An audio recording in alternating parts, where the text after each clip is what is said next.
राधे राधे भक्तों, सभी भक्तगणों को मेरा सादर नमस्कार। आज मैं आपको चैत्र मास में कृष्ण पक्ष में आने वाली पाप मोचनी एकादशी का महात्म्य व कथा का वर्णन करने जा रही हूँ। एक समय की बात है, श्री युधिष्ठिर ने भगवान श्री कृष्ण से पूछा कि चैत्र मास के कृष्ण पक्ष की एकादशी का क्या नाम है और उसका क्या महत्व है, यह बताने की कृपा कीजिए। भगवान श्री कृष्ण बोले, राजेंद्र सुनो, मैं इस विषय में एक पापनाशक उपाख्यान सुनाऊंगा जिसे चक्रवर्ती नरेश मानधाता के पूछने पर महर्षि लोमश ने कहा था। मानधाता बोले, भगवान मैं लोगों के हित की इच्छा से यह सुनना चाहता हूँ कि चैत्र मास के कृष्ण पक्ष में किस नाम की एकादशी होती है, उसकी क्या विधि है तथा उससे किस फल की प्राप्ति होती है।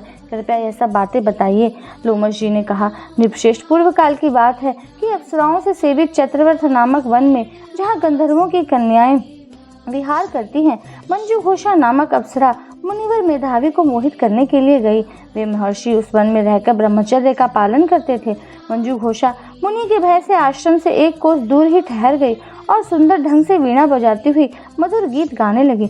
मुनि श्रेष्ठ मेधावी घूमते हुए उधर जा निकले और उस सुंदरी अप्सरा को इस प्रकार गान करते देख सेना सहित कामदेव से परास्त होकर बरबस मोह के वशीभूत हो गए। मुनि की ऐसी अवस्था देख मंजू घोषा उनके समीप आई और वीणा नीचे रखकर उनका आलिंगन करने लगी। मेधावी भी उसके साथ रमण करने लगे। कामवश रमण करते हुए उन्हें रात और दिन का भी भान न रहा।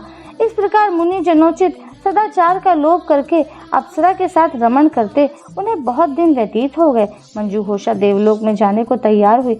जाते समय उसने मुनिश्रेष्ठ मेधावी से कहा, ब्राह्मण अब मुझे अपने देश जाने की आज्ञा दीजिए। मेधावी बोले, देवी जब तक सवेरे की संध्या न हो जाए तब तक मेरे पास ही ठहरो। अप्सरा ने कहा, विप्रवर अब तक न जाने कितनी संध्या चली गई, मुझ पर कृपा करके बीते हुए समय का विचार तो कीजिए। लोमश जी कहते हैं, राजन अप्सरा की बात सुनकर मेधावी के नेत्र आश्चर्य से चकित हो उठे। उस समय उन्होंने बीते हुए समय का हिसाब लगाया तो मालूम हुआ कि उसके साथ रहते 57 वर्ष हो गए। उसे अपनी तपस्या का विनाश करने वाली जानकर मुनि को उस पर बड़ा क्रोध हुआ। उन्होंने शाप देते हुए कहा, पापिनी तो पिशाची हो जा। मुनि के शाप से दग्ध होकर वह विनय से नतमस्तक हो बोली, विप्रवर मेरे शाप का उद्धार कीजिए। 7 वाक्य बोलने वाला तथा 7 पद साथ साथ चलने मात्र से ही सत्पुरुषों के साथ मैत्री हो जाती है। ब्राह्मण मैंने तो आपके साथ अनेक वर्ष व्यतीत किए हैं, अतः स्वामी मुझ पर कृपा कीजिए। मुनि बोले, भद्रे मेरी बात सुनो, यह शाप से उद्धार करने वाली है, क्या करूं? तुमने मेरी बहुत बड़ी तपस्या नष्ट कर डाली है। चैत्र कृष्ण पक्ष में जो शुभ एकादशी आती है उसका नाम है पाप मोचनी।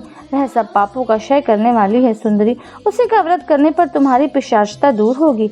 ऐसा कहकर मेधावी अपने पिता मुनिवर च्यवन के आश्रम पर गए। उन्हें आया देख च्यवन ने पूछा, बेटा यह क्या किया? तुमने तो अपने पुण्य का नाश कर डाला। मेधावी बोले, पिताजी मैंने अप्सरा के साथ रमण करने का पातक किया है, कोई ऐसा प्रायश्चित बताइए जिससे पाप का नाश हो जाए। च्यवन ने कहा, बेटा चैत्र कृष्ण पक्ष में जब पाप मोचनी एकादशी होती है उसका व्रत करने पर पाप राशि का विनाश हो जाएगा। पिता का यह वचन सुनकर मेधावी ने उस व्रत का अनुष्ठान किया। उससे पाप नष्ट हो गया और वे पुनः तपस्या से परिपूर्ण हो गए।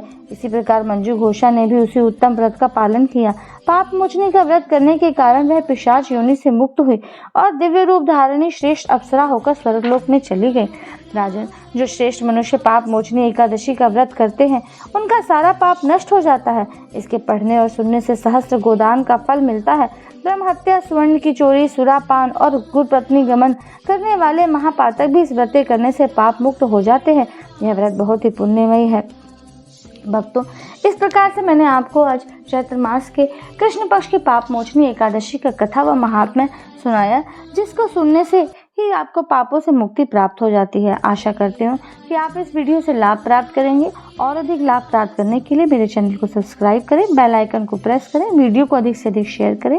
अगला वीडियो आने तक के लिए नमस्कार, राधे राधे।